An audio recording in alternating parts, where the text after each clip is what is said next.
டேரக்டர்கள் JD ஜெரி இயக்கிய திரைப்படங்கள்லாம் என்னென்ன, அந்த படங்களோட ஹிட் ஆர் ஃப்ளாப், அதோட ரொம்பவே முக்கியமான படங்களை இந்த வீடியோவில் கவுண்டவுன் பேசிக்கல பார்க்க போகிறோம். நம்ம கவுண்டில் மூணாவது இடத்துல பார்க்க போகிற படம் உல்லாசம். உல்லாசம் தான் நம்ம ஜேடி ஜெரி டைரக்ட் பண்ண முதல் படம். இந்த ஜேடி ஜெரின்றது 2 பேர்.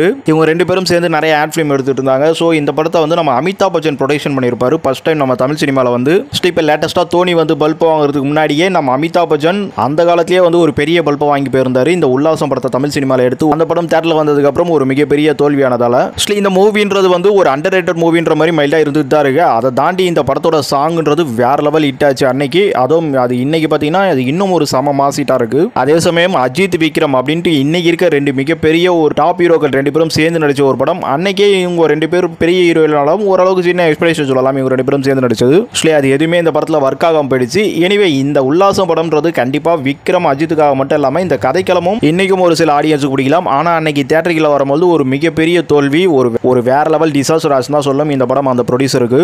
அப்பெல்லாம் தேட்டரில் ஓரளவுக்கு ரன்னிங் டே கொடுக்க முடியும்ன்றதுனால ஒரு 25 நாள் அந்த ரேஞ்சில் வந்து இந்த படம் தேட்டரில் ஓடி இருக்கு. இன்னொன்று கூட்டம்லாம் அப்போ எந்த படம் போட்டாலும் கூட்டம் போகும் தேட்டரிகளுக்கு. ஸோ அந்த மாதிரி யாராச்சும் அப்போ தேட்டரிகள் போயிருந்தீங்கன்னா ஓரளவுக்கு கூட்டம் இருந்தது, ஓரளவுக்கு ரன்னிங் டே இருந்ததுன்னு சொல்லிட்டு வெற்றிங்கிற மாதிரி பேச போறீங்க. அதெல்லாம் அப்போ இயல்பாகவே நடந்துகிட்டு இருக்கும் இன்னைக்கு ரேஞ்சில் கம்பேர் பண்ணும்போது. ஆனால் அன்னைக்கு இருந்த பல படங்களை கம்பேர் பண்ணும்போது இந்த படத்தோட பட்ஜெட்ன்றது பெருசு. ஏன்னா 2 பேருமே ஒரு பெரிய ஆட் ஃபிலிம் மேக்கர்னால இந்த படத்தை வந்து அமிதாப் பச்சனும் முதல்ல வராதுனால நல்லாவே எடுத்திருந்தாங்க. பட் அதெல்லாம் பெரிய வேஸ்ட் ஆகி ஒரு வேற லெவல் நஷ்டம் ஏற்பட்டதால தான் இந்த படத்தை நம்ம 3வது இடத்துல வைக்க வேண்டியதாக இருக்கு. ஒரு கமர்ஷியல் ஹிட் கவுண்டர் பண்ணும்போது நம்ம கவுண்டில் 2வது இடத்துல பார்க்க போற படம் தி லெஜண்ட். இந்த தி லெஜண்ட் இப்பதான் வந்தது.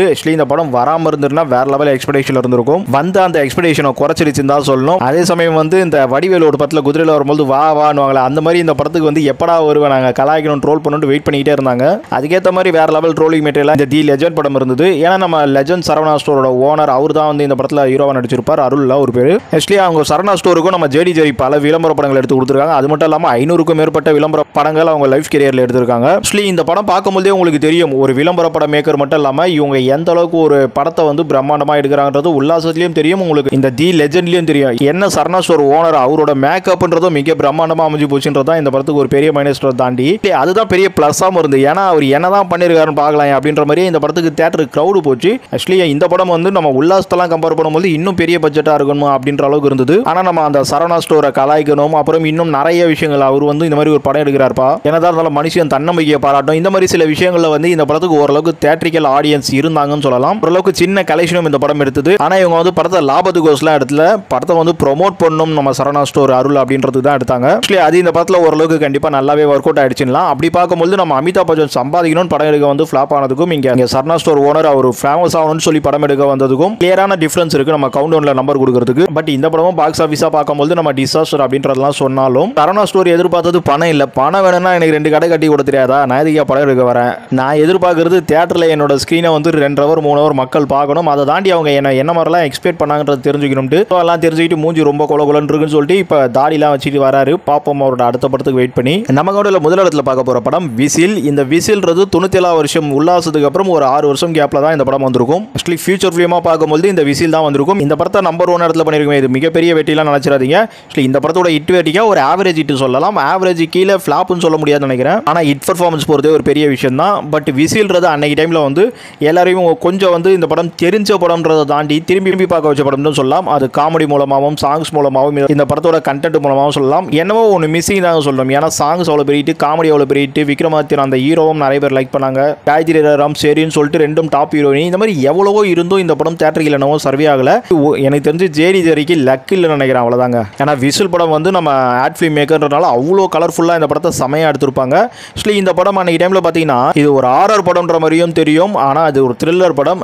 த்ரில்லர்லாம் கிடையாதுங்க, இது ஒரு ரிவெஞ்ச் படம் அப்படின்ற மாதிரியான கான்செப்ட் கொடுத்துருப்பாங்க. எனவே ஜேடி ஜெரி எடுத்ததுல உல்லாசம் ஆகட்டும் இந்த விசில் ஆகட்டும் 2மே கலர்ஃபுல்லா கதைக்களமா வந்து பார்க்கறதுக்கு வந்து வர்த்தான படம் சொல்லலாம். ஆனால் தேட்டரிக்கலா இந்த விசில் படம் வந்து சரியா போல ஒரு ஆவரேஜ் ரேஞ்சில் தான் இருக்கும். ஆனால் நம்ம விவேகோட காமெடியும் அழகியாசுரா சாங்கும் இன்னும் ஒரு சில சாங்கும் இந்த படத்துல இருந்து யாருமே என்னைக்குமே மறக்க முடியாது. அதை தாண்டி இந்த படத்தில் இன்னொரு விஷயம் இருக்கும், நான் அதை வேற ஒரு இடத்துல சொல்றேன். இந்த ஜேடி ஜெரிங்கிற 2 பேர் சொல்லிட்டேன். இந்த ஜேடி அப்படிங்கிறதுக்கு வந்து அர்த்தம் பார்த்தீங்கன்னா ஜோசப் டி சாமி அப்படிங்கிறது தான். அடுத்ததா ஜெர்ரினா ஜெரால்டு ஆரோக்கியம் நினைக்கிறேன். ஆக்சுவலி அந்த ஜெரால்டா தான் ஜெரின்ட்டு வச்சிருக்காரு. இவரு எல்லாம் உங்களுக்கு நல்லாவே தெரிஞ்சிருக்கும். ஏன்னா எங்களுக்கு தெரியும் பார்த்தீங்கன்னா இந்த பரதேசி படத்தில் கண்காணி அப்படின்ட்டு ஒரு கேரக்டர் பண்ணார்ல, அவர் தான் இந்த ஜெர்ரி. மனுஷன் வழக்கமாக அவரோட போஸ்டர் எல்லாம் மொட்டை அடிச்சுட்டு மீசை மட்டும் வச்சுட்டு இருப்பாரு. அது ஒரு மாதிரி அவங்க ஆட் ஃபிலிம் எடுக்கிற ஸ்டைலுக்கு வந்து ரொம்பவே சூப்பராக தான் இருக்கும். ஆனால் இந்த பாலாவோட பரதேசி படத்தில் ஆக்சுவலி ஒரு மாதிரி தாடி எல்லாம் வச்சுக்கிட்டு ஒரு மாதிரி முடியலாம் ஒரு மாதிரி இருக்கும். அதை தாண்டி நம்ம பாலா சொல்லி கொடுக்குற மாதிரிலாம் வந்து அடிச்சு ஒருத்தர் கொம்பால அந்த மாதிரி எல்லாம் பண்ணார்ல, அது நம்ம கண்காணிக்காரர் தான் தெரியும், அவர் தான் ஜெர்ரிங்க.